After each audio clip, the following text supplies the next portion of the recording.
de Ti nossa vida, colocamos diante de Ti nossos ouvidos, colocamos diante de Ti nossa atenção e pedimos que o Teu Espírito Santo nos conduza nesta hora.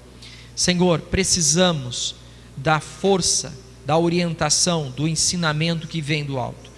Eu me preparei, o Senhor sabe, eu me dediquei, mas eu sei, Pai, que a necessidade é muito grande de todos os que vão participar deste momento estarem conectados contigo. Por isso eu te peço, fala ao coração dos irmãos que estão aqui no templo, fala ao coração dos irmãos que estão nos acompanhando pela internet, aqueles que ainda ouvirão esta palavra no vídeo gravado, seja com estas pessoas de uma forma muito especial, em nome de Jesus, amém. Amém. Vida em vida, vida em qualidade. Como é difícil falar isso nos dias de hoje, né? Ainda mais agora que novamente o coronavírus mostra a sua cara. Dessa vez com mais contágio, mas menos força. Mas mesmo assim, diante do que passamos, todo mundo fica apreensivo. E se tem uma coisa que enfraquece, diminui e tira a qualidade da vida, é o medo. Medo exagerado, medo na medida errada, ele pode trazer grandes problemas e pode emperrar a nossa caminhada. Eu participo de um trabalho, participo de uma escola chamada Coração e Alma. Há muitas palestras, é uma escola de psicanálise, muitas conversas, muito diálogo entre psicanalistas, e eles falam, e às vezes eu estou ali escutando, eles sabem que eu sou pastor, mas muitos deles falam, e são pessoas muito queridas minhas, e dizem assim: uma coisa que nós temos que considerar é as religiões limitantes. E eu entendo o que eles estão querendo falar sobre religiões limitantes, é bem amplo isso, eu não vou entrar, mas se tem uma coisa que nós não vamos aceitar, é que a nossa realidade de igreja nos limite. Pelo contrário, nós estamos aqui buscando a amplitude da vida. Nós estamos aqui muito mais preocupados com o que devemos fazer do que com aquilo que não devemos fazer.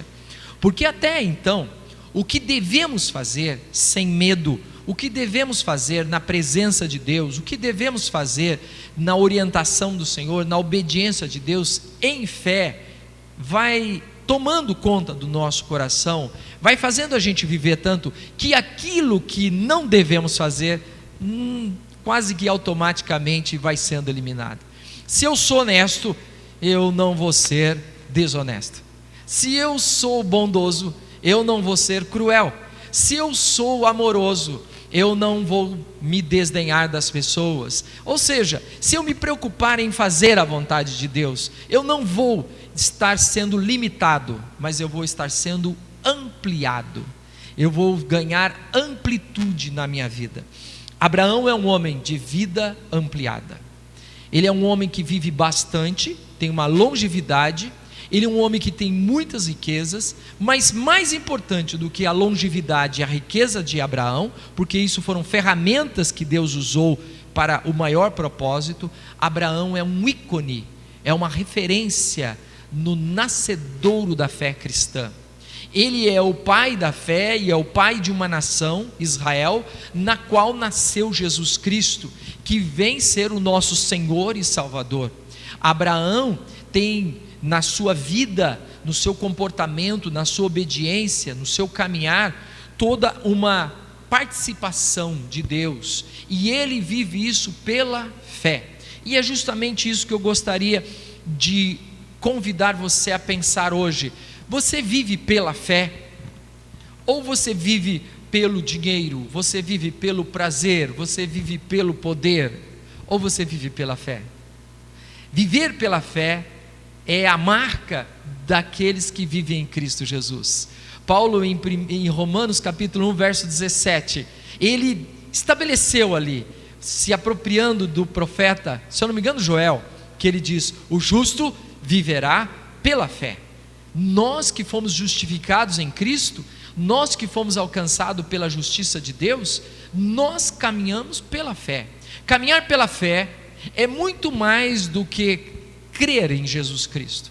Passa pelo ato de crer, mas é ser transformado por Deus, é ter uma vida diferenciada, é ter um estilo de vida firmado nesta fé.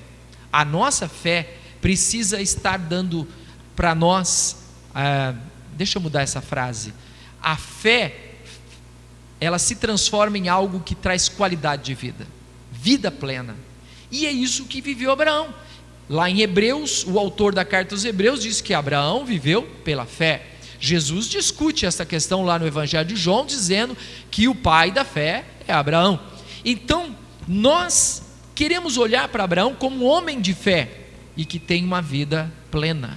E eu gostaria de sinalizar algumas características deste homem de fé, para que a gente pense sobre isso e para que a gente peça ao Espírito Santo de Deus que Ele nos mova nessa direção.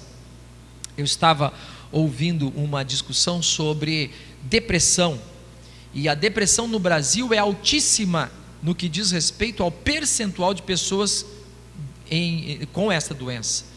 Em relação aos outros países, em relação a muitos países, na América Latina, nós somos imbatíveis, não no número absoluto, mas percentualmente, temos uma situação complicada, e a depressão, seja ela qual for o motivo, ela traz um tolhimento na vida, a vida fica limitada. Quantos de nós temos algum grau de depressão, ou vivemos uma certa depressão? Eu escutava um psicanalista, não guardo o sobrenome dele, mas o primeiro nome era Christian, e este psicanalista falava sobre a depressão brasileira, que é chamada de depressão do demônio do meio-dia, baseado num livro, Demônio do Meio-Dia, e ele estava explicando essa analogia, e ele disse assim, achei muito interessante, há depressões que acontecem porque a pessoa está muito ligada ao passado, a perda de alguém, há um problema que aconteceu, um trauma muito grave, algo que dói muito. Então a sombra dessa pessoa está para trás, e ela então fica deprimida pela sua história, pelas suas dificuldades. Há outros que têm a sombra para frente. A sombra para frente são as pessoas ansiosas, que estão preocupadas com o amanhã. O problema dela não é o passado, o problema dela é o futuro. Então elas estão sempre, meu Deus, e o medo vai tomando conta, o que vai ser de mim, o que vai ser do meu filho, o que vai ser desse país? E essas pessoas então, elas têm essa depressão por causa da preocupação daquilo que ainda não aconteceu. Seja a depressão das 6 da manhã, a depressão das 6 da tarde, ou seja, que joga a sombra para trás ou a joga para frente. O Brasil é campeão em depressão do meio-dia. Meio-dia não tem sombra, meio-dia a sombra está em cima, embaixo de mim. Então como que é isso? Nós temos depressão porque não temos um passado significativo e não temos perspectiva de futuro. Percebe? A gente não sonha, o nosso sonho não faz o coração borbulhar, não faz o coração se apaixonar. A gente vive o cotidiano. E o passado? O passado a gente diz, eu quero esquecer. Eu não tenho nada que me agrade. A vida insípida que viveu não determina nem bem nem mal. Então tem um livro que eu não conheço, mas esse psicanalista Christian estava dizendo que é a depressão do demônio do meio-dia. Ele chama demônio se referindo a essa doença da depressão. Então eu não tenho nem futuro nem passado que me incomoda, eu não tenho nada. E aí então eu não consigo andar, não consigo criar, não consigo trabalhar, não consigo me relacionar, e aí então eu prejudico a mim, o meu casamento, os meus negócios, a minha vida profissional, e eu fico então numa vida pequena. Se essa for a realidade de alguém, e pode ser que seja, porque o Brasil tem muito disso, ou pessoas que não moram no Brasil, isso está acontecendo quase que é uma pandemia, a depressão. Deus tem uma palavra para você. Deus quer mudar esta situação, e hoje olhando aqui para esta vida, a vida de Abraão, viver pela fé é a resposta, viver na fé é o caminho que Deus tem para nós, e viver pela fé é ter vida ampliada, é ter uma vida que vence depressão. Uma vez conversava com uma pessoa que era uma serva de Deus, e essa pessoa passou por uma depressão muito profunda por causa de um problema físico. Ela fez uma cirurgia e o médico errou na sua cirurgia e causou um grande dano físico para aquela mulher, que por muitos anos sofria de dores horríveis, até que constatou um problema.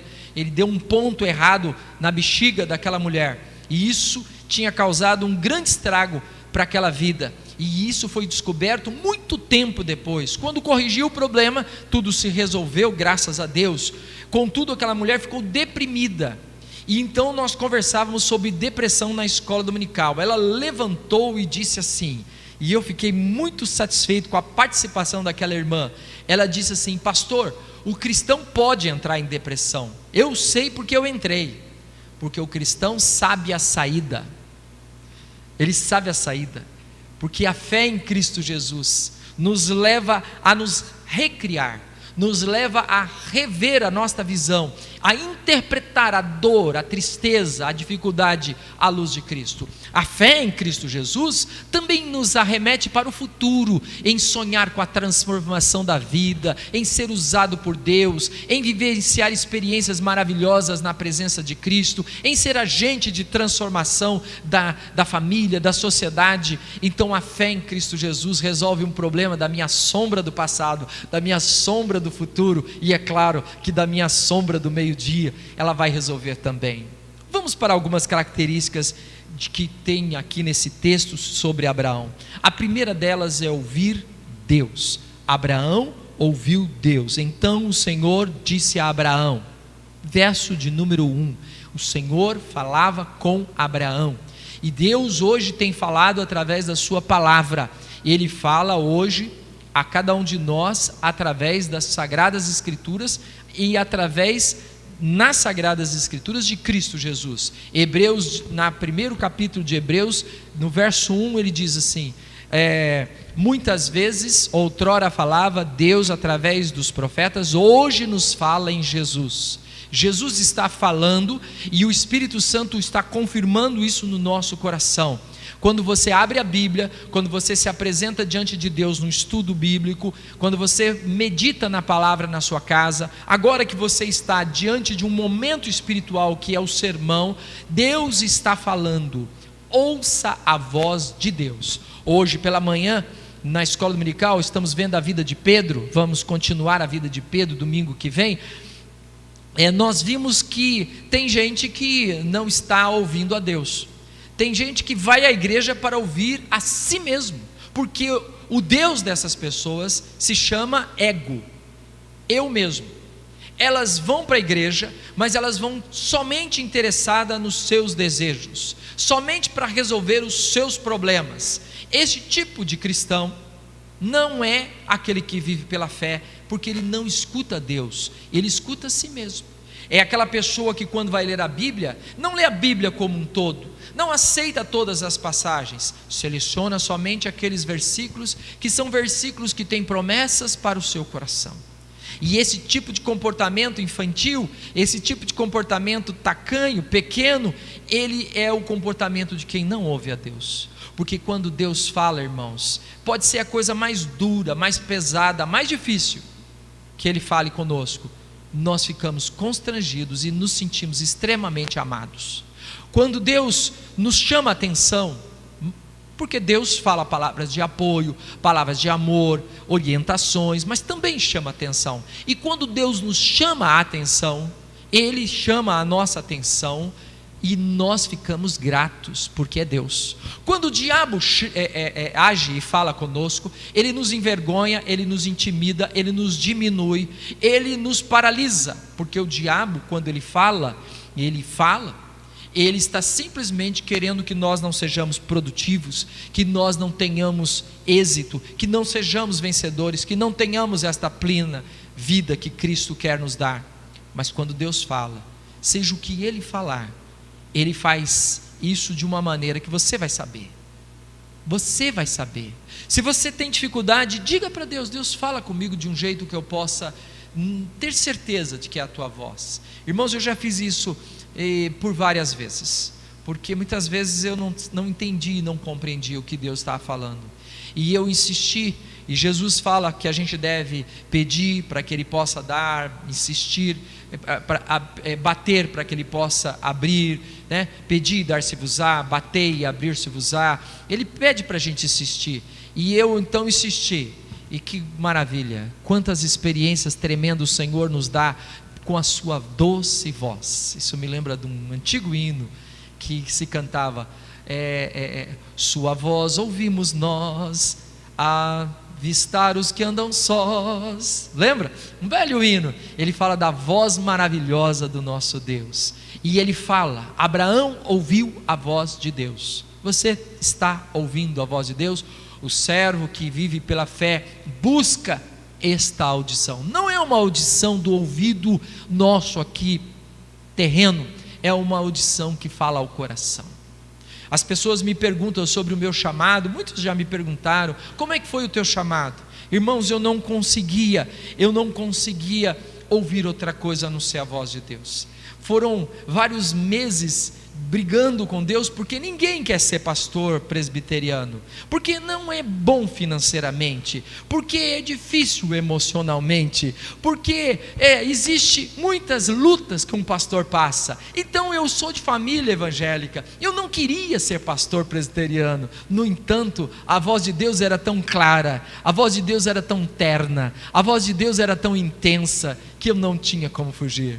Várias vezes, falando tremendamente. A minha Bíblia dessa época era molhada por lágrimas, porque Deus falava, e essas lágrimas não eram de tristeza, era de emoção, de perceber que eu, tão pequeno, jovem, de 20 e poucos anos, estava ouvindo a voz de Deus. Eu me lembro como Jonas, tentei fugir. A nossa igreja do Jardim Califórnia, em Osasco, ela ia ter uma conferência missionária, e eu, cansado de ouvir que Deus estava me chamando, disse: eu não vou ficar lá, uma semana de conferência missionária vai ser um bombardeio, e eu vou acabar cedendo e virando pastor.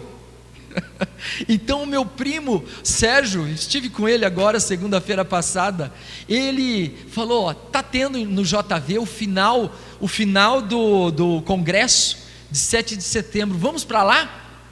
E eu disse mais rápido que nunca: vou. Aí conversei com o pastor e falei: pastor, não vou poder estar essa semana na igreja no feriado, porque eu estou indo para um outro trabalho. Mas eu estava fugindo.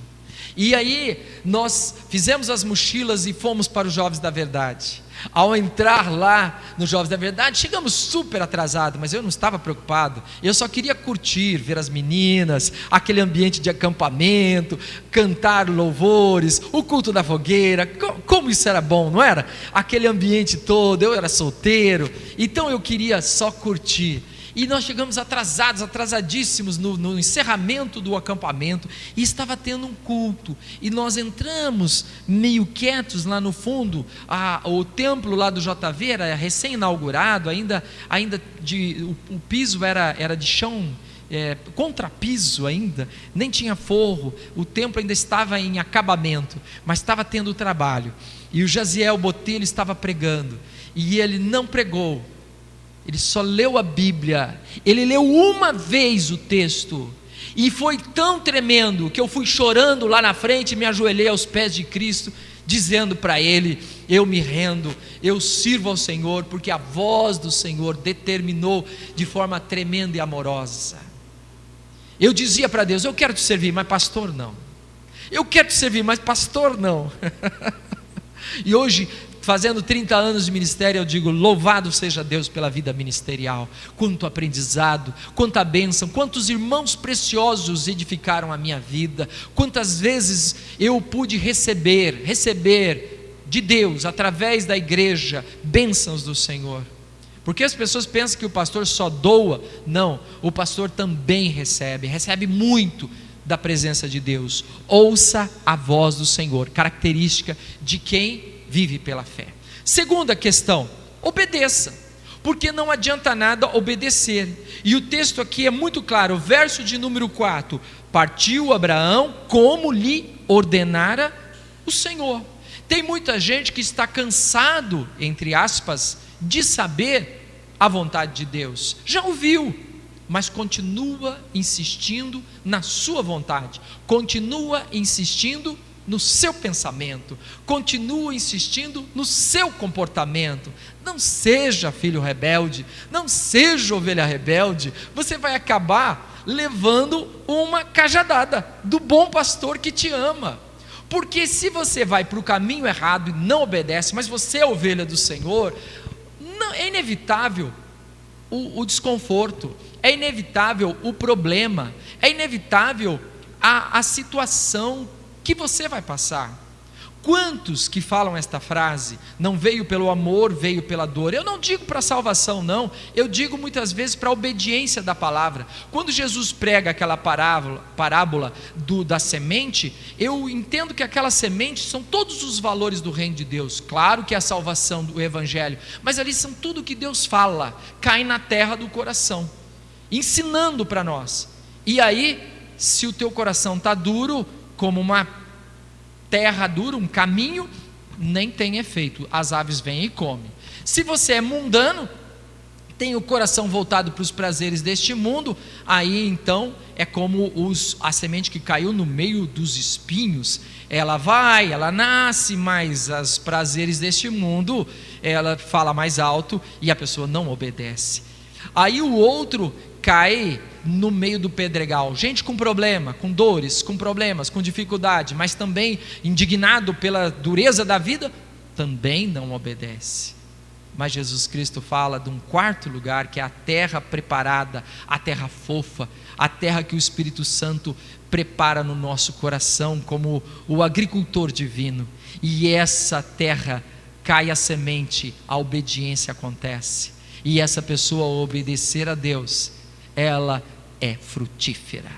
Crente que não obedece a Deus é infértil, não ganha uma pessoa para Cristo, não contribui com a palavra de Deus, não faz diaconia, não faz missões, não ajuda no pastoreio do rebanho, porque é infértil, porque não obedece a Deus, não tem uma participação, e perde o privilégio de participar. Abraão era um homem que obedeceu ao Senhor, e por obedecer ao Senhor, ele se tornou bênção para as nações. Ele foi fértil, útil, e olha que ele era infértil, né? Ele e Sara eram infértil, só vão ter o primeiro filho já em idade avançada. Quando Deus disse que ele ia nascer um filho de Sara, Sara riu e disse: eu ter filho, já não tenho mais nada não tenho condições físicas para isso. E Deus disse: não duvide, mulher, eu faço mesmo um ventre infrutífero ser frutífero, porque eu sou Deus. E ela se tornou uma mulher que Deus tocou de forma poderosa, e veio Isaac, e veio Jacó, e veio a nação de Israel, e veio Jesus Cristo, que nos abençoa. Obedecer, ouvir e obedecer. Dentro do obedecer, Abraão saiu da sua casa, saiu da sua parentela, saiu da zona de conforto, e isso é algo difícil muitas vezes do crente compreender hoje em dia, que quando nós obedecemos a Deus, nós temos que nos ofertar ao Senhor, e às vezes a gente tem que abrir mão de certos confortos, porque somos servos do Senhor, porque há outras prioridades melhor do que o sofá da minha casa, há outras prioridades do que ganhar dinheiro, há outras prioridades do que passear. Essas coisas podem acontecer, mas a maior prioridade é obedecer a Deus, e às vezes isso é pesado, às vezes isso é difícil. Lembra de Abraão, como foi difícil? Inimigos, problemas internos com o próprio Ló que estava com ele, problemas externos, né? Problema interno quando Sara vai brigar com, como é que é o nome dela, com a Agar, né? Já pensou? Situação de um marido ter que decidir entre uma mulher e outra. Eu não queria estar na pele de Abraão nessa hora, né? Uma só já é difícil da gente tomar algumas decisões certas horas. Os maridos olhando para as mulheres. Muito bem, porque a mulher é decidida, porque a mulher, ela é, ainda bem, porque senão os bananas dos homens não faziam nada que acontece, não é verdade? Muito bem, tentando remendar o que não é remendável, sigamos em frente, sair da nossa zona de conforto. Irmãos, dedique-se, Estude a palavra. Nós estamos lançando um programa, esse mês vamos acontecer, quinta-feira, se tudo der certo, atenção liderança, vamos nos reunir, e nós queremos fazer discipulado. Discipulado, eu não quero fazer muita propaganda, nós vamos trabalhar com algumas pessoas e vou trazer uma classe, um estudo sobre o discipulado, porque está dentro do Vida em Vida, que é o tema deste ano. E essa proposta, ela sai da nossa zona de conforto quando você tem que, pelo menos uma vez por semana, sentar com essa pessoa, conversar com essa pessoa que você está sendo discipulado ou você está discipulando.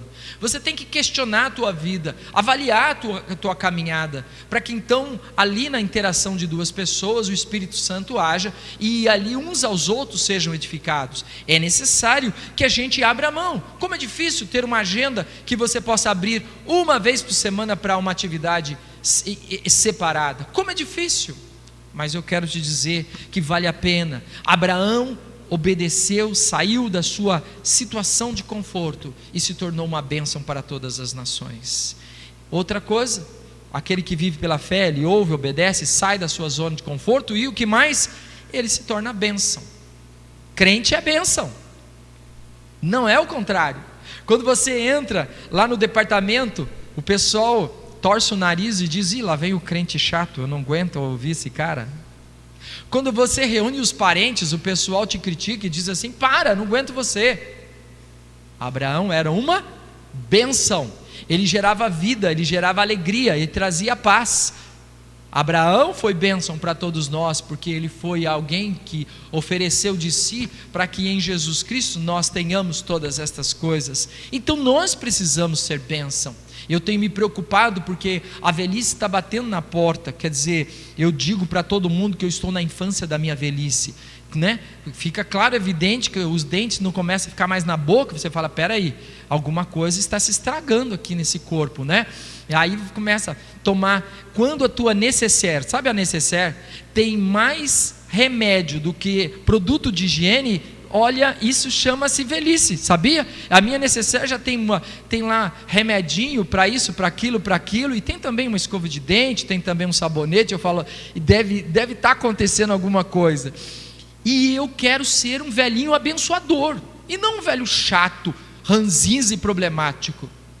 Eu peço a Deus isso. Mas você está em outra fase, você é uma outra pessoa, não importa. Você é um jovem, seja um jovem que abençoa. Você é um marido, seja um marido que abençoa. Você é uma criança, seja uma criança que abençoa. Se você é um profissional, seja um profissional que abençoa o mundo. Eu gosto muito da visão do pastor lá de Goiás, Júnior. Ele é pastor da igreja Sal da Terra, e ele diz assim: a tua igreja é a tua classe, o teu trabalho, a tua igreja é o teu relacionamento com as pessoas. Não dá para contar ovelhas, porque onde você está, você é bênção, trazendo Cristo às pessoas. Então, se você tem um grupo de amigos, você ali tem uma igreja. Ele fala, ali você vai se preocupar em exalar o bom perfume de Cristo. Agora, bom perfume atrai.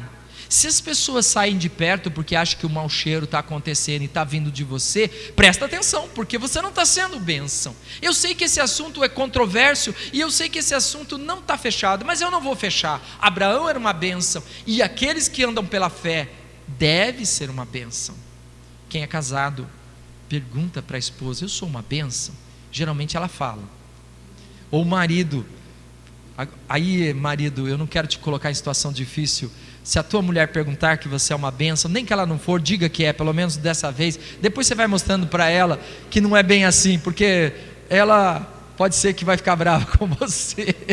Brincadeira à parte, nós temos que ser uma bênção um para com os outros. Eu, como pastor, me preocupo. Eu preciso ser uma bênção nessa igreja, para cada irmão, para cada pessoa. O que está vivendo aquele irmão que está lá com Covid, aquele irmão que está com aquele problema com aquele filho, aquele irmão que está com aquele problema pessoal. Eu fico sempre: Deus, me ajuda a ser uma bênção. Agora, Abraão foi uma bênção e foi abençoado. Ganhou bastante dinheiro, teve vida longeva. Ele tem uma vida, do ponto de vista terreno, abençoado. Não quero definir isso como padrão para nós, porque olhando para Jesus, ele não tinha dinheiro nenhum, e era uma bênção. Paulo morre sozinho, degolado em Roma, e era uma bênção. Pedro vai morrer crucificado e era uma bênção. Contudo, ser abençoado precisa também ser algo que você precisa sentir no teu coração. Você se sente abençoado? Uma vez eu fui chamado por um amigo que não era evangélico. Ele era engenheiro e estava construindo a nossa igreja, construindo a igreja lá de Umuarama. E esse amigo gostava muito de mim. Ele não era evangélico, mas ele abriu o coração comigo, e eu falava para ele: vamos viver uma vida com Cristo. Ele dizia: um dia eu vou. Eu respeitava. Um dia, era uma segunda-feira, ele passou lá em casa. A gente, por causa da construção da igreja, viramos bastante amigos. Ele disse: pastor, vamos dar uma volta, eu tenho que ir numa cidade vizinha aqui. Não é uma coisa muito agradável. Tem uma pessoa que está me devendo um dinheiro muito bom. O Marcos vai saber quanto que ele devia. Ele devia no valor de um trator, daqueles trator, aquelas máquinas de pá carregadeira, daquelas grandes. É uma fortuna aquilo, eu não sei quanto que custa, mas era esse o dinheiro que aquele sujeito devia pro meu amigo. E eu já cobrei, só que eu fiz uma documentação porca, e eu estou achando que ele não vai me pagar, vou sair no prejuízo. Mas vamos lá, você pode ir comigo? Falei: nossa, que programa de índio, minha segunda-feira, minha folga. Não, vamos lá que depois eu quero ir no Paraguai, e aí eu quero comprar um negócio para vocês. E realmente ele comprou um micro-ondas. Naquele tempo o micro-ondas era uma coisa assim, que a gente ficava assim de boca aberta, e ele comprou um micro-ondas para mim lá no Paraguai, e me deu de presente. Mas aí, chegamos lá, era uma pedreira, e aquele dono da pedreira era um senhor alemão, grande, forte. A sala dele parecia essa igreja aqui, de tão grande que era. Tinha a mesa dele lá na frente, um espaço enorme, e um banco lá atrás, um banco verde, eu lembro disso. E nós entramos na sala, falamos com a secretária e tal, e eu sentei no banco lá atrás, e esse meu amigo foi lá e ficou negociando com ele. E eu percebia que a coisa não estava boa. Ele fazia assim com a cabeça, chacoalhava, e o amigo dizendo as coisas para aquele alemãozão. Aí ele disse assim: você vem me cobrar e traz até um guarda-costa? E aprontou para mim. Aí eu caí na risada lá atrás, eu falei assim: eu sou pastor evangélico, não guarda-costa. Aí ele falou: o senhor é pastor? Eu falei: sou. De que igreja? Da Presbiteriana Independente. Ele disse: eu sou batista, vem aqui pastor, ora por mim. Ele colocou meu amigo de lado, não quis mais saber do meu amigo, e ficou conversando sobre igreja. Ele era Gideão Internacional, e ele era da uma outra organização também que nós participava, ele participava lá, Adonep, homens. Então ele falou da Adonep. Eu falei: eu participo da implantação da Adonep, a nossa igreja tem. E ele então começou a conversar comigo, esqueceu do meu amigo ficou lá olhando para nós. Daqui a pouco naquele tempo tinha aquele telefone que ele apertava um botão e falava com a secretária. Ele apertou e disse: fulana, traz o talão de cheque aqui. Pensei que ele ia dar uma oferta para a igreja, alguma coisa assim, mas não foi o que ele fez. Ele chegou, a secretária trouxe o talão de cheque.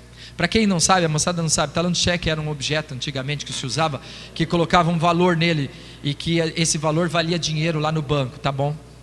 E aí ele colocou o talão de cheque na mesa e virou para o meu amigo e disse assim: posso fazer em tanto, em tanto? Meu amigo arregalou os olhos, olha que ele era japonês. Ele arregalou os olhos e disse: você vai pagar? Ele falou: vou, não devia, mas vou. E pagou o dinheiro em dois cheques, um para aquele momento e outro um mês que vem.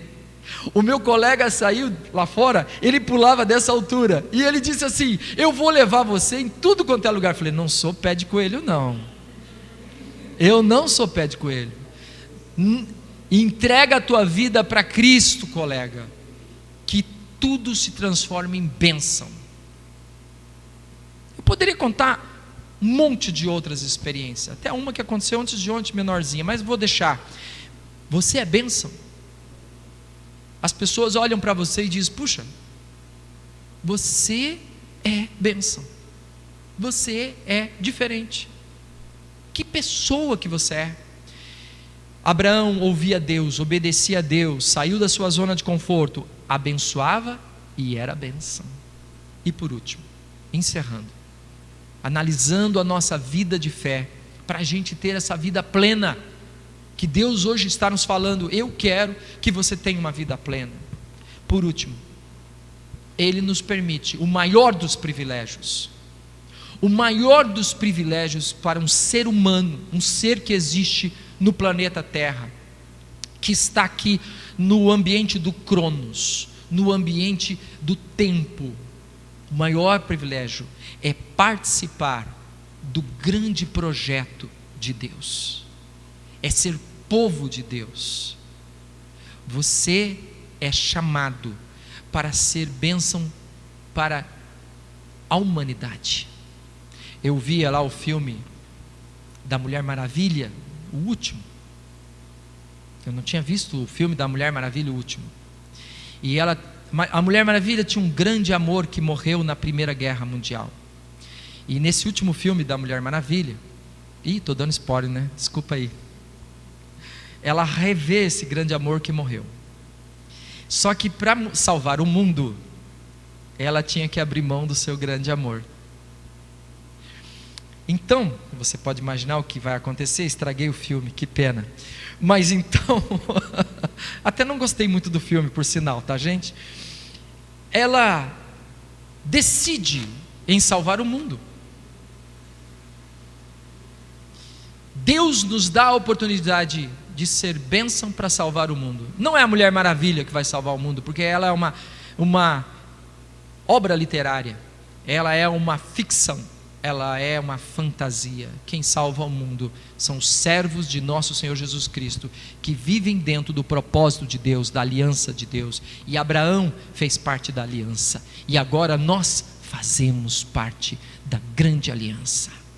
Por isso, domingo passado, eu falei na escola dominical: quem é você? Não se menospreze, não se menospreze. Se você se acha pequeno, fraco, incapaz, você está agredindo aquele que te criou, porque você é participante da aliança poderosa, transformadora, que cura, liberta, e Deus quer usar o teu corpo, a tua mente, a tua capacidade para fazer isso. Você não tem ideia, quando você faz pequenas coisas numa igreja, quando você fala lá na tua casa, quando você faz certas atitudes no teu trabalho, como você, servo de Deus, está sendo usado poderosamente, de forma que você vai transformar, às vezes nem sempre aquela pessoa que está te ouvindo, mas às vezes o filho dela, às vezes o neto dela, você vai transformar gerações. Você não tem ideia.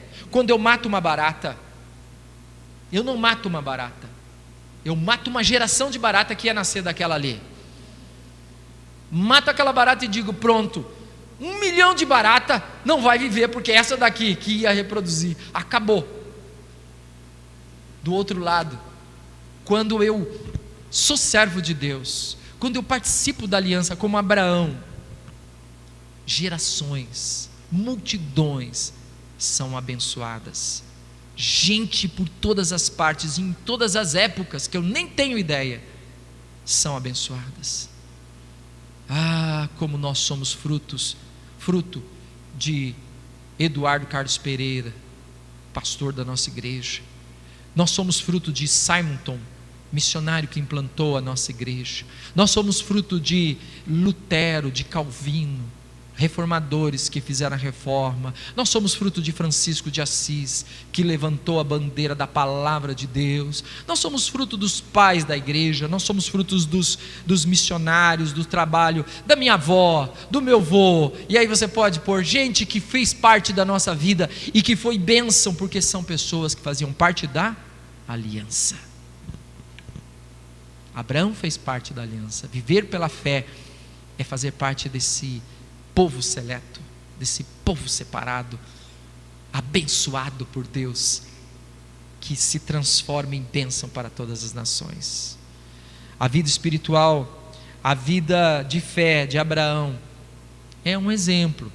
Ele errou muitas vezes, ele pecou inúmeras vezes, ele acertou, sim.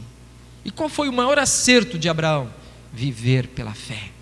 Que Deus nos abençoe e que nós possamos viver pela fé na plenitude da vida que Cristo tem para nós.